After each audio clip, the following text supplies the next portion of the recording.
Hey, this is Pamela Riemenschneider. I'm the retail editor for Blue Book Services, and this is the Produce Reporter Week in Review. Greg, I'm back in the office. You're back, and Mexican avocados are back. I know. I only have 2 bags in the pipeline in my house, so we've cleared out a little bit of the backlog because we panic bought, or my husband panic bought, because we do not go without avocados in this household. But what's going on with the latest update? They resumed shipments on Monday, but as far as I can tell, there's still a lot of unease in the market about the fallout and how long and what happened and why did this happen? Well, I don't think we're going to get to the bottom of that entirely. It really started with the president of Mexico saying last week, right after they announced the trade halt, he said that he thought there was something more to it, like protectionism and this stuff. And at first you go, well, that's a total misread of the U.S. market, because Mexico controls like 85% of the market, and California avocados are doing fantastic. And if they could grow a lot more, like 5 times as much, they totally would, and it wouldn't hurt the market at all. So it's not protectionist, but our writer Richard Smoley looked into some of the reasons that what he might be referring to. And there are, I mean, we don't know for sure. I mean, corn is big business, and there has been a lot of dispute, and not sweet corn, the feed corn. There's been a lot of dispute between 2 countries when it comes to corn trade and the Mexican ban on genetically modified corn. And there certainly could be something more to it along those lines. I really suspect there is. We don't, I mean, no one will talk on the record about that at this point, but that certainly has a lot to do with it. Even in the produce biz right now with, trade with Mexico, there's some tension. There's a lot of things going on between Florida and Mexican tomato shippers in particular, but also looking at other crops like blueberries and cucumbers. And then I saw this week some rumblings on LinkedIn about Mexican imports of American potatoes. Remember the fight about potatoes? And we thought we finally, okay, had a kind of a Cold War ceasefire on that whole issue, and it looks like now we're gonna fight over potatoes again too.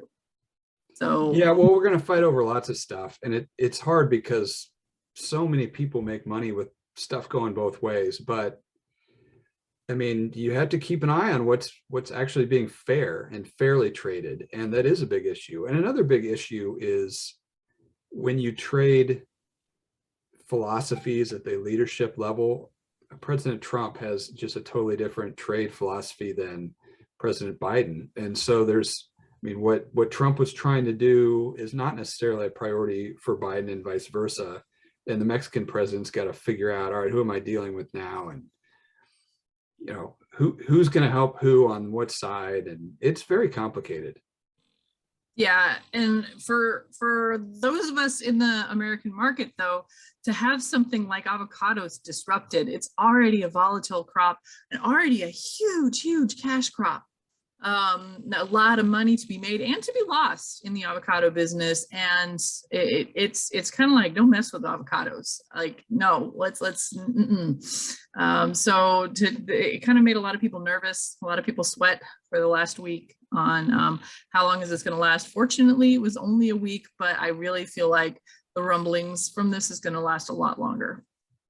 Yes, but they will come out of it okay, I think, because the product is so consistent and in high demand. It's a high quality product. And I mean, if your biggest problem is people can't get enough of your product, that's a nice problem to have.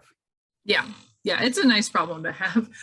Speaking of problems, we've been writing or just, posting news releases about a topic that has really been kind of taken over, just at least in the city. It's not something that you see in rural places, and that is rapid online grocery. And I'm not talking about like getting your Instacart in 2 hours. I'm talking about the 10-minute or the 15-minute or the 30-minute rapid online grocery We posted two different news releases this week. One of them was Grubhub partnering with Bike.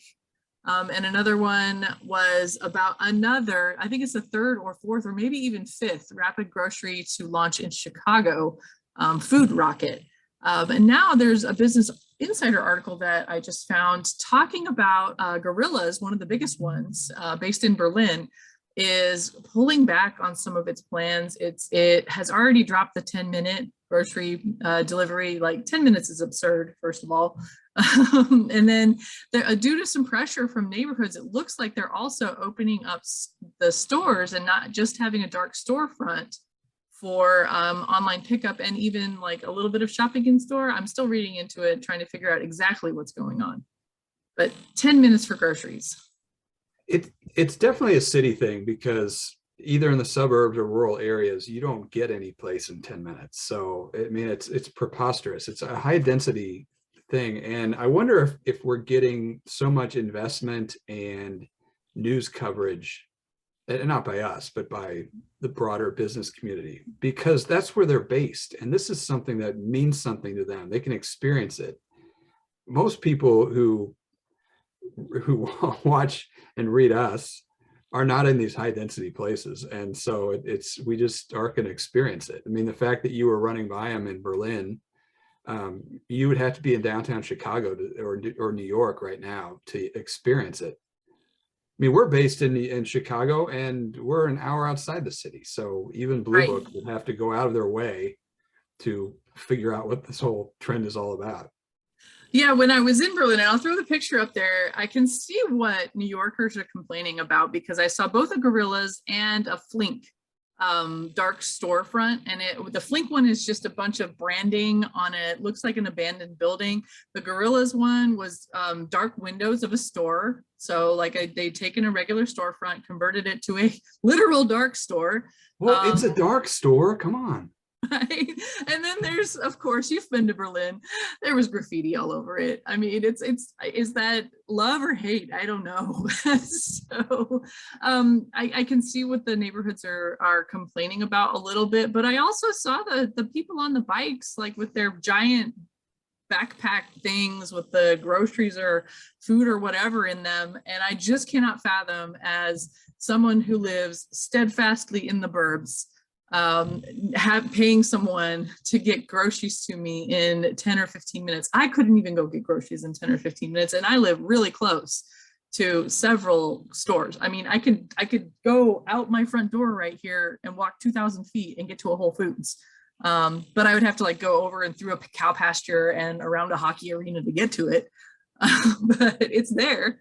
But I can't see the business case for it. And I'm sure someone will explain it to me, because it's there because there's enough investment going into it. There are smart people working for these organizations. So there has to be some kind of return on investment there. But 10-minute grocery, 30-minute grocery, it seems like you'd be better off. There's already gig economy things like TaskRabbit or something like that to call up somebody and be like, hey, can you get me a gallon of milk in 10 minutes? But it's all baffling to me, but it's interesting to see this pretty extensive Business Insider article talking about some of the changes that they're making due to both neighborhood and market pressures. It definitely seems like there are too many players in the market for it to sustain. And yeah, there's going to be consolidation. There has to be that. Like, there can't be this many players to make it worth it. I can't imagine. I mean, we've seen it in so many of the other industries that we cover. Well, I see you have a little package behind you. Yeah, actually, this arrived today, and it's a really fascinating promotion. Kind Bars, I think you probably are familiar with them. They were a tour stop on the Brandstorm when it was in San Francisco. They have a promotion tied into National Nutrition Month that is telling people not to eat these and to eat fresh produce instead, fruit and nuts, instead of the bars that are made of fruit and nuts. And, you know, this one has dark chocolate and sea salt too. That's not exactly fruit and nuts, but to do this, they're actually stopping sales of their bars on their website and offering sales of these boxes that have produce in them. And then they also set up a little pop-up store kind of promotional thing where it's a vending machine and you open it and you go in and it's a farmer's market. So they offered to send me one of their swag boxes and I was like, sure, send that to me. I love getting this kind of stuff. And it just showed up at my house right before we started filming. And first of all, UPS was not kind to it because all the nuts are like spilled in the box. Oh. I can dig those out. That's no big deal. Do you see what bothers me right here? What kind of apple is that? Oh, if you're trying to get people to stop eating granola bars and eating more fresh produce, you're not going to sell them a red delicious apple. Are you kidding? It looks nice. But there are kiwi fruit in here. And I thought it was a potato for a second, but yeah, that's kiwi fruit and a pear and a couple of oranges. I think it's a really clever and innovative and obviously catchy as far as like, stop eating our bars. Chewy's like, I'll eat it, whatever. Stop eating our bars, eat fruits and vegetables instead. I think that is an amazing message because people need to remember that, you know, fruits and vegetables are just as easily snackable as a box of bars and, you know, nutritionally better for you and a better choice. Even the cleanest style of granola bar is not going to be as good as for you as something like this. And so I love the promotion, but the execution for me, I'm like, oh, you're gonna send me a school lunch, navel orange, and a kiwi and a red delicious apple. You are not convincing anyone to eat more fruits and vegetables if you are sending the lowest bar. I'm with you on the apple. Navel oranges are just fine. They're very good crop right now. But there are much better apple options, and they did not know they were sending it to an apple connoisseur / snob. I have big questions about a product's value when they're telling you to have something else. I mean, I'm pretty good about my diet, and I have both fresh produce and granola bars in there. It's not either or. They each serve their purpose. Right. I don't know. It seems like a very silly promotion to me. I like the idea of it and I like where they're going with it. But as someone who wants to put more excitement and more passion and more, you know, why are we trying to get people to eat fruits and vegetables? We're not going to give them a blah fruit and vegetable. You got to give them something exciting. There are way more exciting options out there to really catch people's eyes and really think about how exciting the fresh produce business is right now. I mean, some of it's branded, some of it's not branded. You know, sending to consumers is tough. So you got to pick something that's like Teflon, right? And an underripe pear obviously is a great choice. This will be ripe in like a week. You know, kiwi fruit, all this stuff is pretty shelf stable, so it's not going to go bad. Berries would be harder to execute, for example. But berries are one of the biggest crowd pleasers in produce right now. But even just the apple, you could have picked a more exciting apple. You could have like partnered with a produce brand on something like this and let's send out your new hotness and not the old busted up joint, you know, like let's fix something that is actually exciting. But I do like the intent of the promotion. I mean, I get swag boxes all the time. I've even got the one from the Medjool Date folks up here.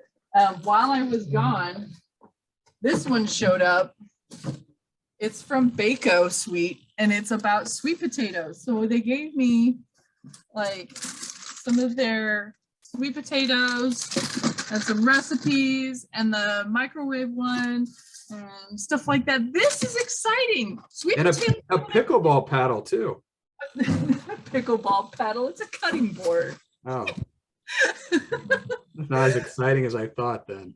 But there are ways to make this exciting. Sweet potatoes are not necessarily exciting, but they're trying to inject some excitement and also remind you that sweet potatoes are surprisingly easy to cook, but a lot of people find them a mystery. And I love the idea of reminding consumers that you can microwave a sweet potato and then just eat it. Or for my favorite way of eating them is actually with Cajun seasoning on them. You don't have to put butter and sugar and stuff like that on your sweet potatoes to make them tasty. So I love the promotion. I love the idea behind it, but I would love to see something a little more exciting on the execution. Well, I think like Siskel and Ebert, we're going to go with 1 thumbs up and 1 thumbs down on that review, because their event is also in downtown New York, showing how they're reaching out to the masses. Well, I mean, on their website thing where you order the box of disappointing apples is actually nationwide. So you can get it outside of New York City. But yeah, if you want to get the same apple that you can pick up at the breakfast bar at your discount budget hotel. So. I would expect more from a pretentious granola company. Well, that's it for the Produce Reporter Week in Review. If you are not getting the Produce Reporter newsletter, you need to go to producebluebook.com and sign up.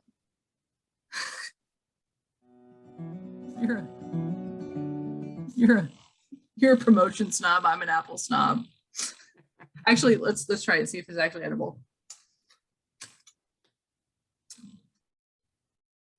I'm gonna be honest, it actually tastes pretty good. It's got a little bit of that red delicious chalkiness in it, but it's sweet. I actually like it. It's not bad. Is it crisp? That's one of their biggest problems, is they tend to be mushy. Well, I made a little noise.